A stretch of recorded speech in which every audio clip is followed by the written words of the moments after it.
Foreclosures, short sales, auction properties, how does it all work? Is it right for you? Stick around, all that and more on Fast Lane Realty.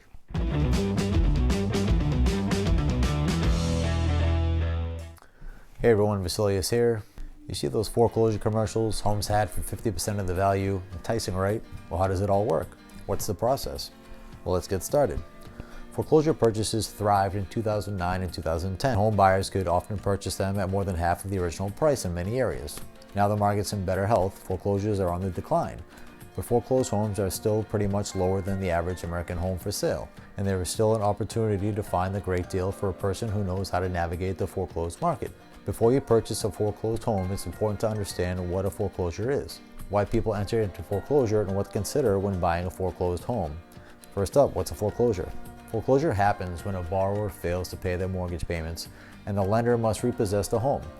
Foreclosures can happen when the homeowner fails to pay their property taxes or homeowner association fees as well. When it comes to understanding foreclosures, there are three terms to know. Foreclosure: the legal process in which a lender or mortgage investor takes back unpaid property. Home in foreclosure is a property going through the foreclosure process. Foreclosed home, or REO, a property that has gone through the foreclosed process and is now owned by the lender or bank, is also known as real estate owned property, or REO. During foreclosure, the mortgage lender may seize the property and sell it to recoup the money it lost from the default. The lender is allowed to take back the home because the mortgage is a secured loan. That means the borrower guarantees repayment by providing collateral. In the case of a mortgage, the home is the collateral. Upon signing closing documents, the borrower recognizes the lender has the right to foreclose on the home if they default on the loan. This is also known as putting a lien on the title.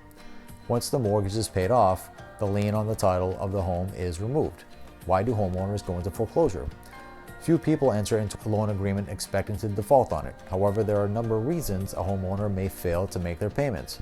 Unforeseen circumstances such as getting fired, being laid off, or quitting a job, taking on excessive debt, experiencing medical emergency, incurring a large unexpected expense, losing part or all of their income due to divorce or death, experiencing an increase in living expenses, relocating before selling the home, experiencing distress from a natural disaster, increased mortgage payments, to name a few. It isn't just hardship that causes homeowners to go into foreclosure. It could be something as simple as increasing their mortgage payment. For example, those with an adjustable rate mortgage may have increase in interest, which will raise their mortgage payment. Or there's an escrow shortage due to a rise in property tax or insurance premiums. The escrow payment will increase. This typically will increase the monthly payment, potentially causing a hardship. Underwater mortgage. When a home is underwater, the amount owed on the mortgage is more than what the home is worth. When they no longer have equity, some homeowners see no reason to continue making their payments. Instead, they walk away from the home, leaving the lender to deal with it. How do foreclosures work? Well, there are two types of foreclosures. A judicial foreclosure involves going through the court and allows a homeowner to contest a foreclosure. A non-judicial foreclosure does not require court action. The process may differ from state to state. Whatever the type of foreclosure and whatever the state, the process generally involves 5 stages. Typically stage 1, missed payments. No matter the reason a homeowner goes into foreclosure, the process usually begins the same way, and that's with missed payments. Once the homeowner begins missing payments, they are no longer upholding their responsibilities of the loan, and the lender can come to collect. What many homeowners don't realize is that the foreclosure process can be expensive for the lender, so they will want to avoid foreclosure as well. In some cases, lenders are willing to work with the homeowner to reconstruct the loan and lower or delay payments. If the homeowner needs additional assistance, they may find it through foreclosure mediation, HUD-certified financial counseling, government mortgage relief programs, home loan modification programs. If you do need assistance and are having trouble making payments, it's wise to contact your mortgage or lender customer service line, and I'm sure there is some way they will be able to help or assist you. Stage 2, public notice. Once the homeowner misses 3 to 6 months worth of payments, the lender will give a public notice to the council recorder's office or file a lawsuit with the court, also called a notice of default, NOD. The public notice is a written notification to the homeowner that the lender will pursue legal action if the debt is not paid. Stage 3, pre-foreclosure. Once the lender records the public notice, the pre-foreclosure stage begins, and the home enters the early stages of repossession. the homeowner typically has 90 days to take action. If they want to avoid foreclosure and avoid eviction, they have a few options. Reverse the default by paying the outstanding balance, sell the property in a short sale before it goes to foreclosure, or sign the deed over to the lender through a deed in lieu of foreclosure. The short sale is a voluntary sale of the home before foreclosure. It's called a short sale because the sale price usually comes up short of the balance owed. When that happens, all the proceeds from the sale go to the lender, and the sale cannot happen unless the lender approves it. A short sale is preferred for both the homeowner and the lender. It's less damaging to the homeowner's credit and ability to obtain another mortgage in the future.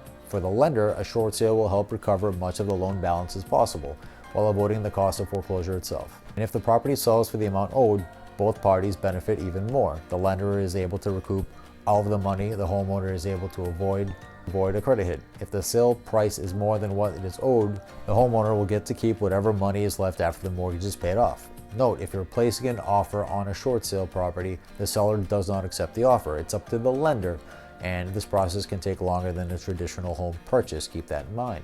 If the homeowner cannot sell the home in a short sale, or make up the late payments, or pursue a deed in lieu of foreclosure, the home will then go to public auction. If you enjoy this content, please take a moment to like, comment, and subscribe. Hit that bell thing. It does something real fancy. Now moving on. Stage 4, the auction. When the time comes, the mortgage investor or its representative, the trustee, will put the home up for auction. The auction is open to the public and will often take place on the steps of county courthouse, in a conference room, or convention center, or even online.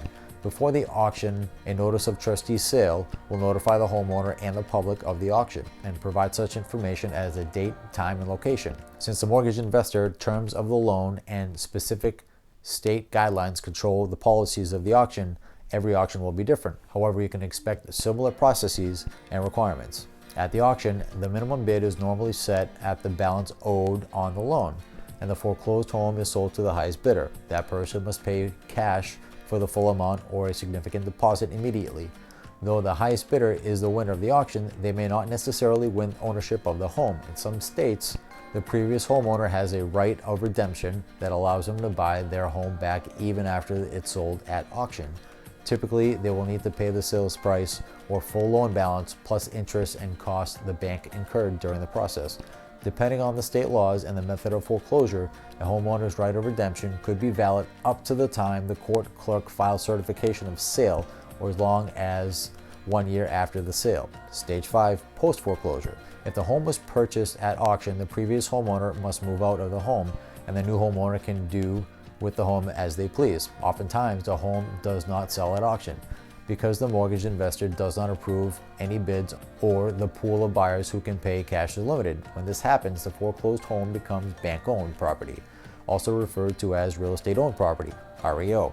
An REO is not the same thing as a home in foreclosure. A home in a foreclosure is going through the process of being repossessed by the bank, while an REO is a home that has already been possessed by the bank. In an REO, the bank is the sole owner of the property, and the owner of the property, the bank, must pay property taxes on that home. Add that to the costs incurred during the foreclosure process and the money lost during the default, and it's easy to see why the bank will want to get rid of REO homes as soon as possible. A motivated seller doesn't always mean the home will sell for dirt cheap. Keep this in mind when buying a home in any stage of the foreclosure process. When buying a home in foreclosure or REO property, it can be easy to get your hopes up about finding the perfect home for a steal. After all, that's one of the main reasons looking into purchasing this type of home. But the property may not be perfect and the process isn't always easy. It's best to know what to expect and what to be cautious of. One important consideration is that the condition of the foreclosed home could be a toss-up. Typically, there are some issues with this type of home that can range from minor repairs to absolute deal breakers. There are also a few different ways to buy the home, and some methods will fit your goals better than others. How you purchase the home and who you purchase it from will depend on if you are buying a home in foreclosure or an REO property. If you're purchasing the home from the homeowner, chances are you're doing it through a short sale. While the short sale process is similar to a traditional purchase, one key difference is that the bank, not the homeowner, must approve the offer and the terms of the purchase. This means you'll be dealing with the bank, which is looking to recoup as much money as possible. This means that you may deal with more counteroffers and negotiations than normal. The bank may also take longer to reply to an offer, sometimes weeks or months, which can stall the process. Purchasing a home at a foreclosure auction may be a faster process than you want. When you buy a home at auction, typically you're purchasing the home as is, without inspection or an appraisal. Because of this, you run into the risk of paying more than the home is actually worth. Depending on the structure of the auction, you may need to pay the full bid amount in cash or put down a significant cash deposit. Either way, you will need to consider the amount of money on hand to pay immediately following the auction.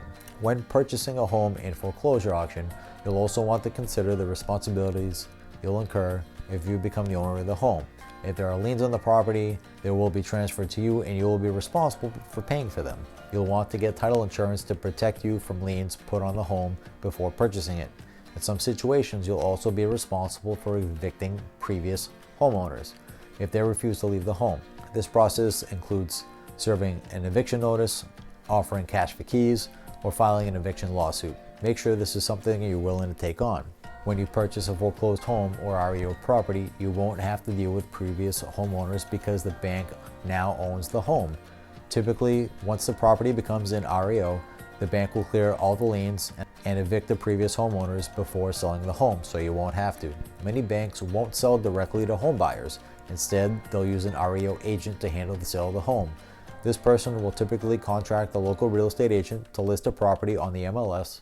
When purchasing an REO property, you'll want to work with an experienced agent who knows REO homes. They'll understand the REO purchase process and specific state guidelines and how to negotiate with an REO agent and the bank. They can best calculate your offer based on any needed repairs and can tell you if you're getting a good deal or need to move on to a different home. Just like purchasing the home in other stages of foreclosure, you will be purchasing an REO home as is. This means you'll be responsible for any required repairs. However, unlike purchasing a home at a foreclosure auction, you can get a home inspected and an appraisal before buying an REO home.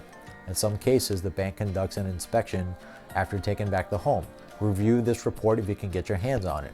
If you incur and have to pay for the repairs yourself, you'll want to figure out these costs into your budget to see if you can swing it and to make sure you're still getting a good deal on that home. While many homes in foreclosure and REO homes are sold at a good price, you should still get an appraisal when you can. In fact, you may be required to get an appraisal because the lender cannot loan you more money than a home is worth. If you purchased a home using a mortgage, remember the bank is trying to recover as much of its money as possible. So you want to take the asking price with a grain of salt. An appraisal will give you an estimate value of the home and compare it to similar homes in the area. This will help you determine if the asking price is fair, if you're paying too much for the home itself, or for the area that it's in. On the flip side, an appraisal could also reveal just how much of a deal you are getting on your home. If you like this video, then click right up here for one you really love. This is Vasilios Papas, long name, Real Estate Results. Thanks for watching.